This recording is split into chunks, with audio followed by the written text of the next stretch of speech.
Good afternoon, YWCA viewers. I'm Lauren Trunco, Chief Development Officer at YWCA Northeastern New York, and this is Series 3, Episode 4 of The Butterfly Effect, sponsored by KeyBank and Pursuit. KeyBank Foundation's mission is to support organizations and programs that prepare individuals for thriving futures. When people and organizations come together, great work gets done, and our entire region thrives. KeyBank thanks everyone at YWCA Northeastern New York for making a difference. Pursuit provides businesses with affordable loans and resources so that they can transform and grow.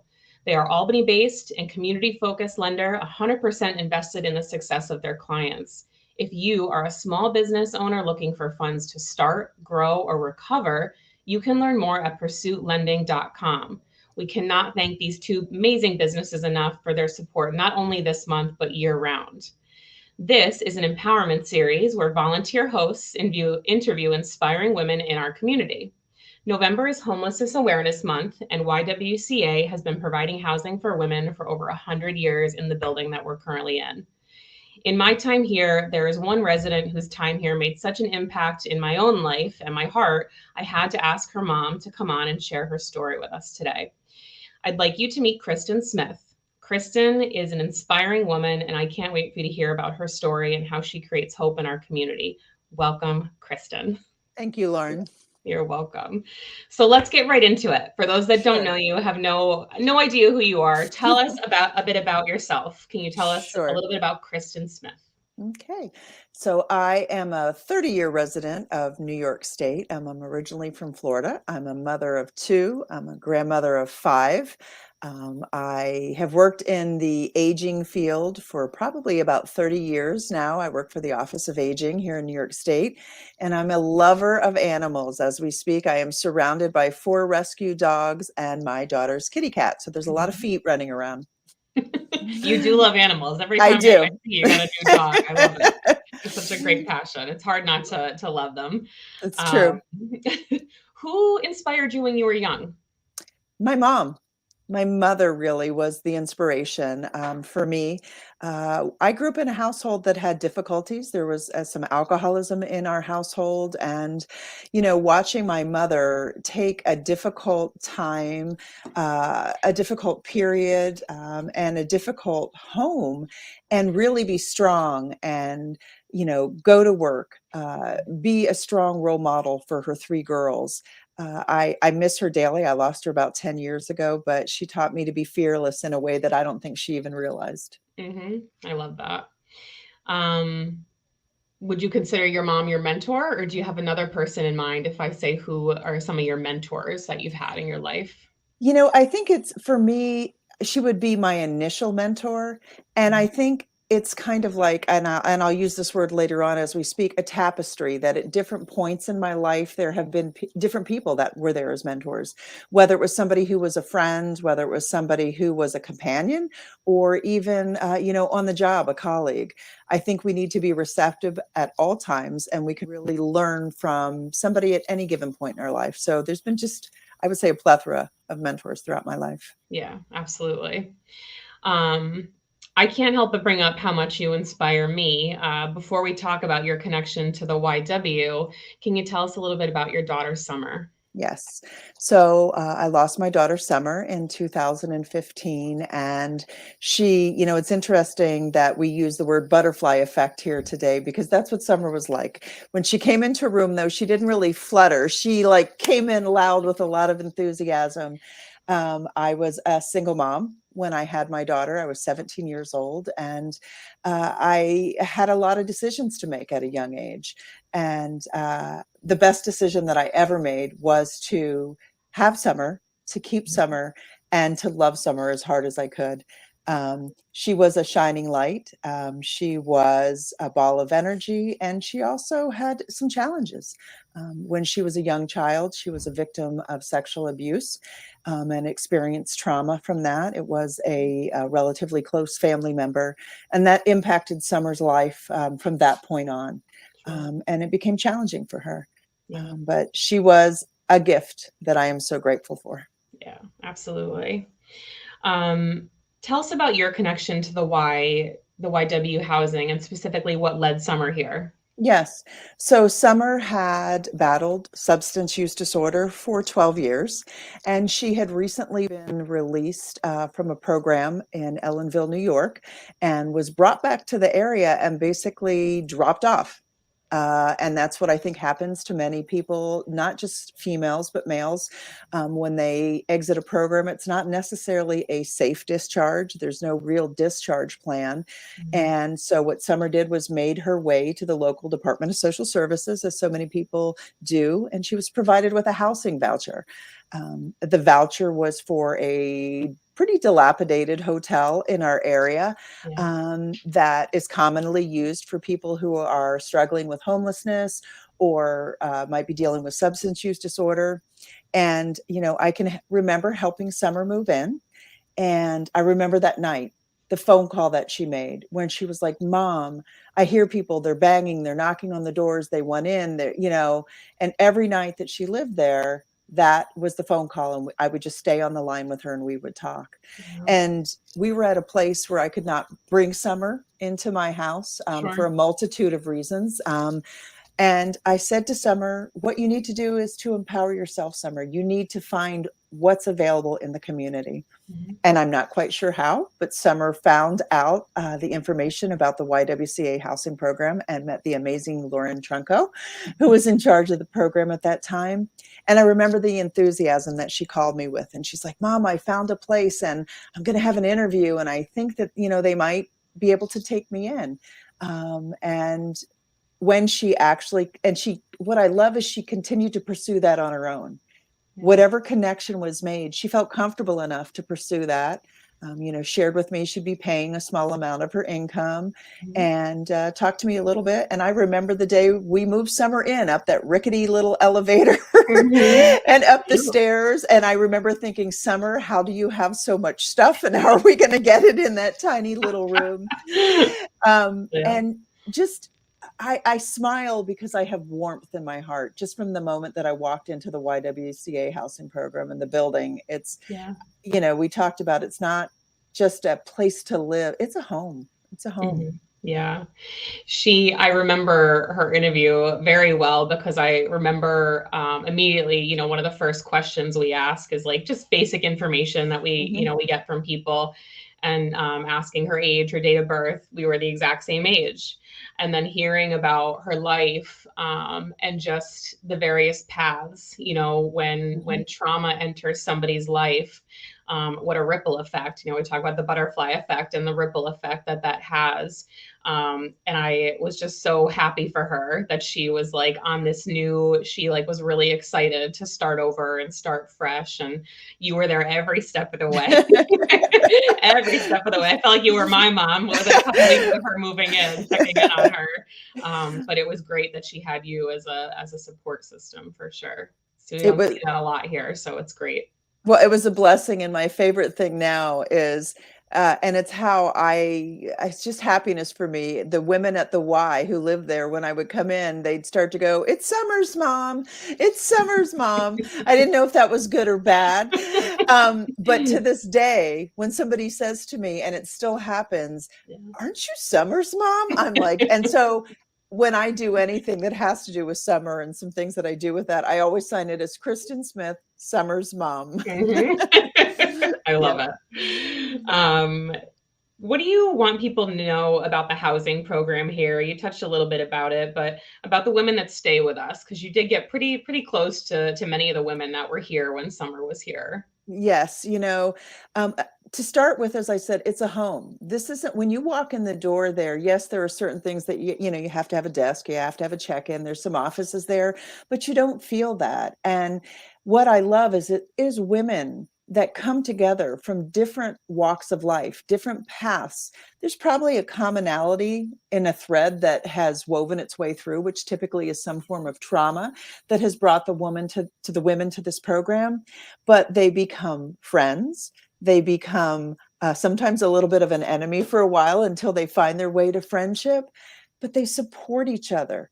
And you're supported in a community environment that it's not necessarily your family as your biological family, but it becomes a whole other family. And after Summer's death, that familial connection has continued for me. And there are several women, but Mhm. two that come to mind that continue. In fact, they were my first text this morning. We're talking 8 years later, two women with powerful stories in recovery that were successful, that live in their own homes and drive better cars than I do right now, checking on me and the accomplishments that they've made, the contributions back to the community, whether it's volunteering or empowering themselves through continuing to run. Just, it's a blessing. It really is a blessing. And the sad thing is, you know, when Summer joined, this was the only program that I was aware of in our area. Yeah. And we really need to continue to see growth, support, funding. It can't be overstated enough what is needed in this area. Yeah. And for people listening, they're clearly getting the idea that Summer is no longer with us. Can you Correct. talk a little bit about the end of her time here with Yes. us? Yes. Summer had been doing very well. She was living at the Schenectady Y. She was a participant in Schenectady Drug Court, and really was having the best years of that battle that she had fought for 12 years. I say 3 years before Summer's death, the first Christmas she was in jail. The second Christmas she was in treatment. And the third Christmas she was living in her own place at the Y, reconnected with family, giving, surrounded with love. And I couldn't, if there has to be an ending to Summer's story that ends in her passing, I couldn't have asked for, this sounds strange, but a better ending. Yeah. Because when Summer passed, she was in her room there at the Y. She was surrounded by people who cared about her. She relapsed. And we had had many discussions about if she relapsed with the use of heroin, because this was really kind of the beginning in 2015 of hearing about the fentanyl, things that were starting to happen, how dangerous it would be. And Summer was skirting around with other things that I think she felt that she could, I hate to use the word get away, but get away with in some Sure, ways, but sure. also cover the pain. Yeah. She had a triggering event where she connected with the person after many years that had been her abuser. Her goal was to hear, "I'm sorry, I didn't mean to do this to you." And instead, very hurtful and damaging words were done. And Yeah. Summer began to use alcohol to cover that pain once again. Mhm. And Lauren, you continued to work with her to try to provide a safe housing while still having, Mhm. rules that she needed to comply with. And we do think she was smoking spice and that it was laced. And Yeah. she passed in her bed at the Y. Yeah.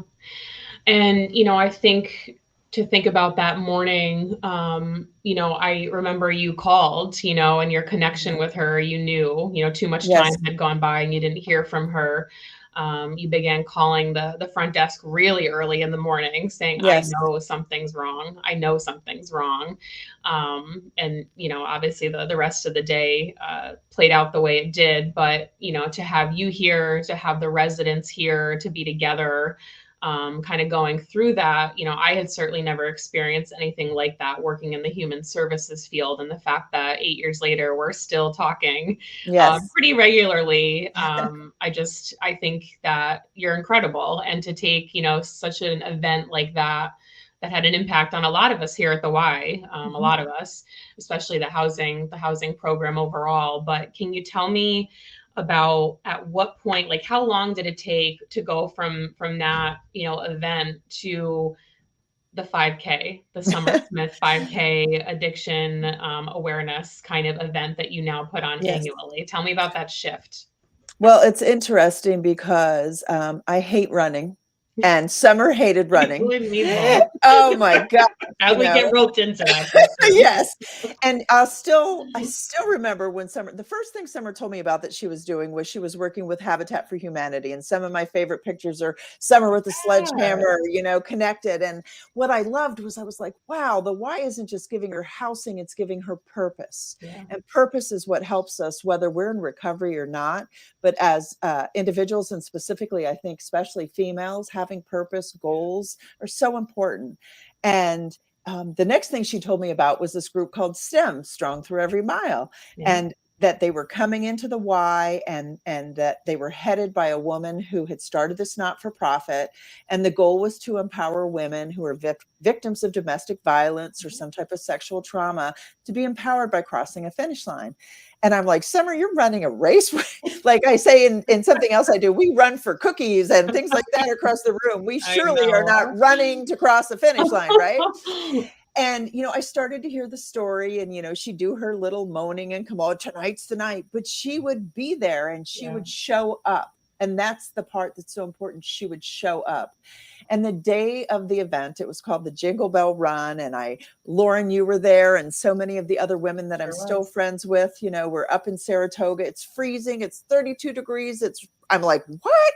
And I was so proud. Summer crossed that finish line, and she's running, and she ran the whole way. And for those of you who don't know, the Jingle Bell Run is for arthritis. And Summer was very close to my mother. And that is a familial disease that my mother struggled with. And I just was amazed. And Summer and I were competitive in like everything. We were really close in age. So I was supposed to train with her, and I was going to come out and kind of train at, there at the Y. And when Summer passed, I said, it was about 3 weeks later when the new program was starting up. And I said, maybe I need to show up. I needed to show up. And it's going to bring a tear to my eyes because it gave me my purpose. Yeah. And I was a newbie runner and still don't love it to this day, and a volunteer to be there in that role, to kind of role model. I said, don't put me with the fast ones, put me with the women who are going to struggle like me. And it gave me my sense of purpose. And when we crossed our finish line for the first goal line, I didn't actually stop. I had to go to the bathroom. So I kept running. I went right on into the bathroom. I'm old. And then I came out and I was thinking, is there anything like this for addiction awareness? And I did a little research, and there wasn't. And, when they say, when you don't know what you're doing, surround yourself with people who do. So some of the amazing volunteers from the STEM program, Lauren, amongst other people, joined me on a committee. And somehow 8 years later, I'm a race director, and we're heading into our 8th annual 5K. Yeah, it's incredible. And I remember running with you that when you first started to get involved, and it was like, it definitely had more purpose after Summer's passing. That was such a big, that was like the first time that we did that here at the Y, the STEM program with that group. And to kind of get, dust yourself back off and try to get back into it. It was hard, but I mean, obviously having you there and the women there, and the women who, stayed running after that. I mean, there was residents who, Kim, I'm thinking in particular, who went on to run 5Ks, 10Ks, half marathons. Did she run a marathon yet? I don't know if she did a full marathon. I think she did a half a marathon. Yeah. And these women, you're right, and they continue to show up. Sometimes STEM uses our race as their goal race, and sometimes the women come individually. And it's like, again, we're still this family, and it's going to make me, we're still this family that started at the Y, that held each other in a period of a beautiful life that was lost. And continue. I say Summer's story hasn't ended. We talk about the butterfly effect. I say Summer's tapestry. Her life is continuing to be woven. And our story still continues to be woven together as well. My connection to you, both on a silly way, as when you would run in front of me and I would use your ponytail as a metronome. Just follow the ponytail. Just follow the ponytail, to that connection of, I felt for you how difficult when you had to tell me on the phone that Summer had passed away. To deliver that news to a grieving mother who was going to be at your doorstep in 2 minutes. And what do you do with that? It's the YWCA is a blessing. It's a joy, and it's a blessing. And Summer would go ahead. No, I was just going to say, I think it's so, to hear you talk about thinking about me in that moment, when I had to get on the phone and talk to you about what had happened that morning. That it certainly is a moment that I'll never forget. I never thought that I would be in a position to have to deliver that news to anybody in my career. So some part of me like hates that you even have to think about that, because you were going, like, obviously that was like probably one of the worst moments of your life. But I think that as you mentioned, it certainly ties us together, Yes. because, you know, I will forever be on the other end of the phone or on the other end of a hug anytime you need it for the rest of my Thank you. days here. Thank you. You know, Yeah. you're not allowed to go, so there you go. So tell us about, let's go back to the race, right? Because Yes. you've managed to take something that started, like you said, fumbling through it, pulling people Mhm. in that knew how to do things. And 8 years later, we just had the race in Yes. October the 22nd, Yes, the October 22nd. 22nd. Yes, yes. Last month was the eighth race. 7th race. Seventh. So next Yes. May is the eighth. Is So the 8th, yes. tell people about kind of how it started, and now the last month, kind of how big it's gotten. Yes, you know, well, and it's interesting. We've kind of done this a little bit. So when I remember sitting at that first meeting, I was like, well, I think we need to get $5,000 and if we can have 85 people. And that first year we surpassed that. One of the things that was important to me was two things: a personal connection to Summer, and then telling a story, because these are people's lives that are impacted. Yeah. Um, so we have a certified course that was actually, it's professionally certified. So for those serious runners, they can actually use this as qualifiers towards marathons. It's at the Guilderland High School, which is where Summer was a student and a graduate of. Mhm. And I think it's important for me to have it there to tell the story that this just isn't, you know, we have this history of saying, this is Black folks, this is brown folks, this is not us in our world. And it impacts everybody. Just, you know, addiction doesn't discriminate. It doesn't know your skin color. It doesn't know your zip code, your address, how much Yeah. money you have in your bank. So it's important for me to have it housed there. Mhm.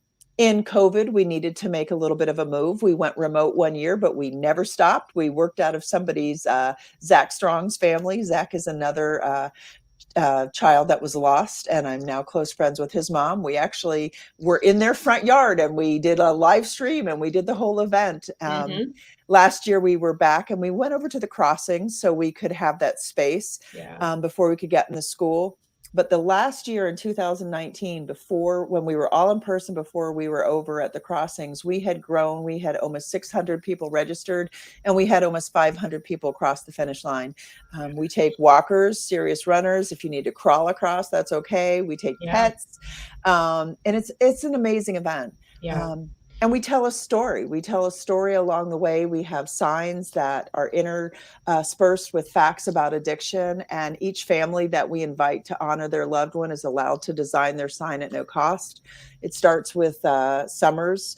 It's got the picture, date of birth, date of death, and then it also has a message that whatever somebody would like to put on there. And about halfway through, at the turnaround point, and there's my favorite sign. It says, "But there's hope." And that's what's so important, as well as honoring those we've lost. We share the hope of recovery. There are currently 23.5 million people that live their lives in recovery. And we tell that story all the way back. And we have signs of people who are living their lives in Mhm. recovery. And our goal is to inspire, to Yeah. honor, and to inspire, and to share hope, and to have just a community day where we're all together.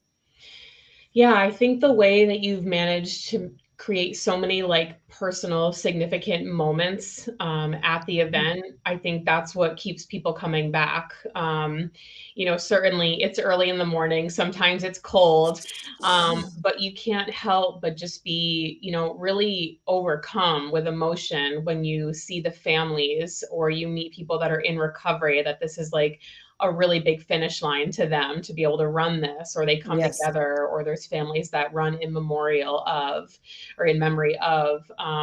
You know, one of my favorite points of the event is when you have people that write whether either messages or names on the balloons. Yes. You know, you have people that silently are going through something. We're not asking them to talk about it. We're not asking them to share or be public about it, but they're writing something really personal on a balloon. Mhm. And then you release the balloons for Summer first. Pink was Yes. our favorite color.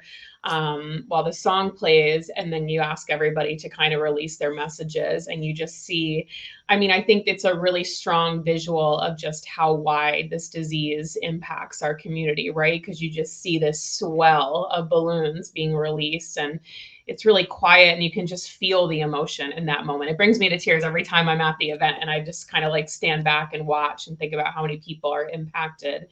And a lot of people come up to me, as I'm walking. I didn't make it out in time to stand at my post. I had the "There is hope" sign. Yes. And so I ended up just walking the whole thing, holding the big sign this year. But so many people, as they turned around, were just like, they read the sign Yes. and just like, yes, I'm so glad everybody's seeing this. And you make that turn, and then it's the promotion of the recovery on the way back to the finish line. So you've done such a good job making it so personal for families that are battling this. And I just hope that you can kind of sit back and take that in after all the hard work, because you worked so hard at it. Thank you. You start out with a vision in your mind, and as I was saying earlier, there's many mentors along the way, and that's continued with the run, and that need and that desire, as you said, to make it personal, to recognize we're talking about people's lives, and how we quantify that in a way that we are telling it in a qualitative story and not just numbers. Because when you hear,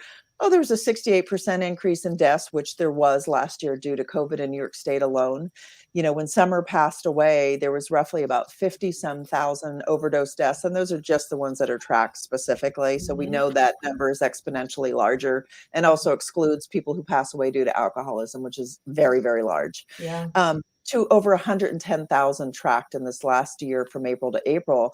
It's easy to look at numbers. And, the moment for me that struck me this past year at the run, I'm standing there, and we were blessed to be graced with several of our people from either Congress or local, and Congressman Paul Tonko had come out, as well as Assemblyman McDonald. And as the balloons, as you mentioned, as they're going up in the air and the music is playing, and it's just silence, as people are either honoring recovery, remembering those, I heard one word, and it was Kristen. And as I turned, it was Congressman Tonko in tears, and he reached out to envelop me in a hug. Oh.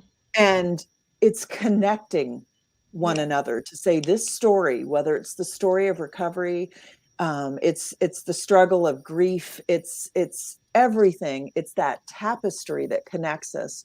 We can share, and we can lift ourselves together as a community. And that is the blessing. And that is the butterfly effect of Summer's life. Yeah, I love that. What's the best advice that you have for someone who's currently struggling with substance abuse, or they love someone who is struggling with substance abuse?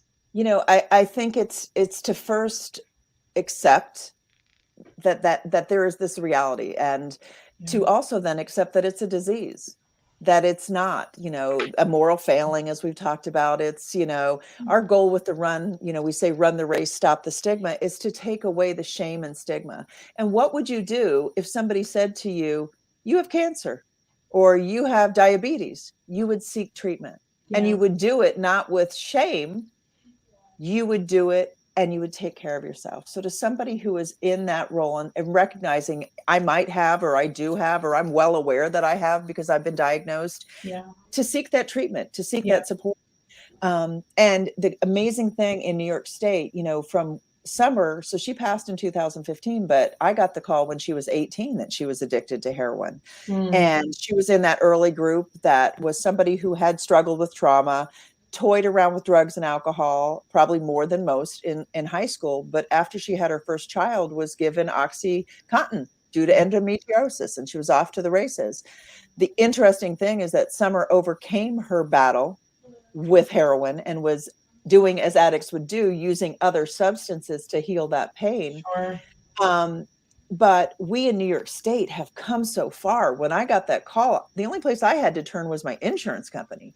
Now, what we offer as a support, not only to those that are struggling, but to their families, recognizing this is a family disease.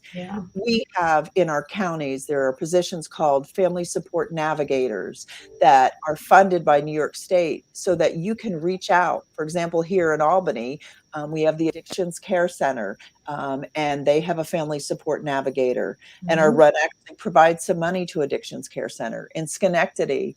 And it's going to escape me right now, but there's a program in Schenectady. Some of the runners, in fact, came from that. Oh, New Choices. New Choices. Choices has a program, a family support navigator as well. So that's the great place to start. You can pick up the phone and there are people to guide you through Yeah. steps. In addition, we have an amazing office. And I'm going to just glance down to read because they changed their I name. know. Well, I love it because it's a positive name. They yeah. changed it from a negative connotation. It's the Office of Addiction Services and Supports. Yeah. So it goes by the acronym OASIS. And I know Mhm. you have scrolling, I think at the bottom of the screen, their information. Yeah. They have a 24-hour, 7-day a week. I mean, we had nothing like this. Yeah. Access hotline that you can either call, you Mhm. can text, or you can go on the website and be connected to support 24 hours a day. We have embedded in emergency rooms. There are actual guidelines as to treatment that can be started.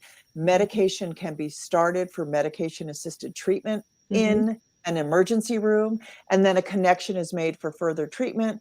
And we have now in New York State built in a support of peer navigators, peer coaches, because it just doesn't end when somebody walks out. That was the Yeah. challenge for Summer. She'd walk out of a Mhm. 28-day rehab if successful, and then she was kind of on her own Right. without somebody there for accountability. And sometimes Yeah. I needed accountability when I ran. You were my accountability. Your little hair was my accountability. So, Yeah. we need that coaching. We need that guidance. And are we perfect in New York State? No. But I can tell you, we are far ahead of the rest of the country with what we provide. Yeah. And I don't want to take credit for the little scroller underneath us. I just want everybody to know that Kristen, basically read me verbatim of what she wanted to say at the end of this, and I put it down in the scroll underneath Kristen and I about resources for people that may be looking or may not know where to start. So you're always got that on your mind, and I love that. Always thinking about that. It's so important, and I'm sure it's because you didn't know where to turn at first, and now there I are know. an Totally. abundance of resources. So let's make sure people know what they are. Um, to kind of the last thing I want to touch on is the next race, right? Yes. And then you didn't mention about the proceeds from the race and how that Yes. supports your cause too. Yes. So currently, we divide our proceeds up in 3 different ways. The committee that we originally started with, we got together and we talked about what we wanted to do and kind of have a 3-pronged approach. So 1/3 of the money goes to the Addictions Care Center of Albany to be used in campaigns or provide support for prevention and education. Mhm. The second, it was really important to me that we gave back to the Y, because I just believe firmly that just in the vision, I'm speechless, which is rare for me when I come to the services that are there. And so Lauren and I talked about what we could do, that I wanted some direct impact that we could see, direct give back. And so we give 1/3 of our money to the Y, which in turn creates a small type of scholarship fund that women can apply for. Lauren, maybe you can speak to Yeah, so it's that. women that are in recovery, right? That are in our housing Mhm. program, and it's people that just need a small scholarship, a little helping hand.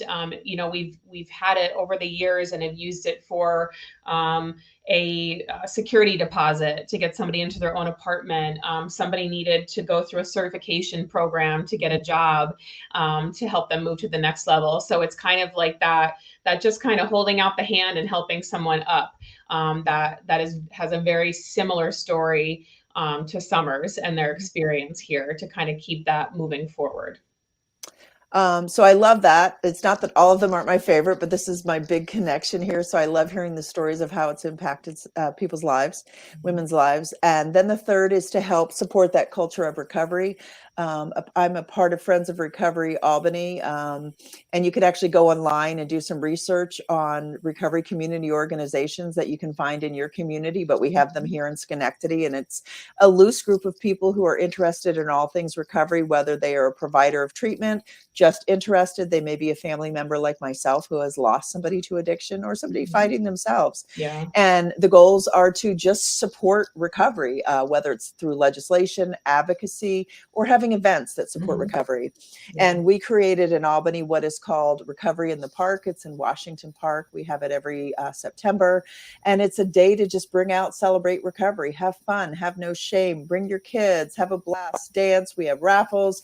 We give awards to community members. It might be a local community police officer or somebody who has provided service towards recovery in the community. And so 1/3 of our money goes out to help provide that.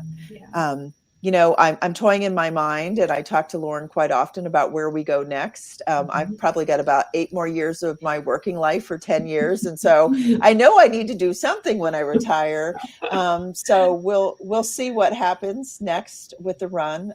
If we turn it into something a little bigger and maybe become our own not-for-profit, we're kind of toying around. We will see. And what we hope to have is the run back at the high school next year. If we're able to be back at Guilderland High School, it is typically Mother's Day weekend. We selected that for a multitude of reasons, but for myself, it gave a lot of purpose on a weekend that once upon a time was a joy and blessing, and still is, because I have my son and grandchildren and Summer's boys. But it can also be a very difficult time for those who have lost a child. So we have it on a Saturday, and that enables people to come out together and still have their Mother's Day together on Sunday. So we hope to be back. So whatever Sunday, Mother's Day, or excuse me, whatever Saturday, Mother's Day weekend is in May, we hope to be back out at the Guilderland High School. But I'll share the website that you can go to check things out once we have all of that put in place. It is Summer Smith 5K. So that's actually the number 5 and the letter K. I think, Lorna, you may be able to put that up. I'm trying to put it in the chat right now. So summersmith5k.com. And we will update that as we head closer to the run next year. But if you checked it out now, you could go to the second tab on there, and down at the bottom, there is a video that was made by a local not-for-profit. Tells a little bit more about Summer's story and how the run came about. I don't know that there's an end in sight with this. I just know each year as we all walk up together and I say, looks like we're having a race. And we do. I know. I'm looking up. I was going to try to grab it, but I don't want everybody to see my messy office. But I've still got in front of me on my corkboard the Jingle Bell Run Walk bib from the race that year, the first race. And I really look at that, and it reminds me of what we're doing here at the YW. And that, you know, we're really, you know, dealing with people's lives, people's families, and people's families members here. And so, you know, I just want to thank you for your time today and sharing the story. You mean so much to me, and you're always there when I call you, and I'll always be here when you call me. And I'll be there every race. It's vice versa. I'll make sure. I'm going to actually reach up real quick as we end this. You have it? And I don't have that, but I don't know if you can see this. Oh, yeah. So that is, yes, once upon a time I had a different hair color, but that is my beautiful Summer Lee. Yeah. Yes. She was a bright light. She was a firecracker. I don't even want to paint a different picture. She was a not a beautiful candle in the wind. She was a firecracker. No, you're right. That's what I think we end on, is the firecracker effect. So thank you, Lauren. Thank you for having me, and the privilege of, you know, sharing our story, our connection, and allowing another little piece of Summer's tapestry to be woven. Thank you. Absolutely. Thanks everybody for tuning in. Keep checking back this month every Tuesday and Thursday at 12 to 12:30 for another episode of The Butterfly Effect. Kristen, thank you again. You're welcome.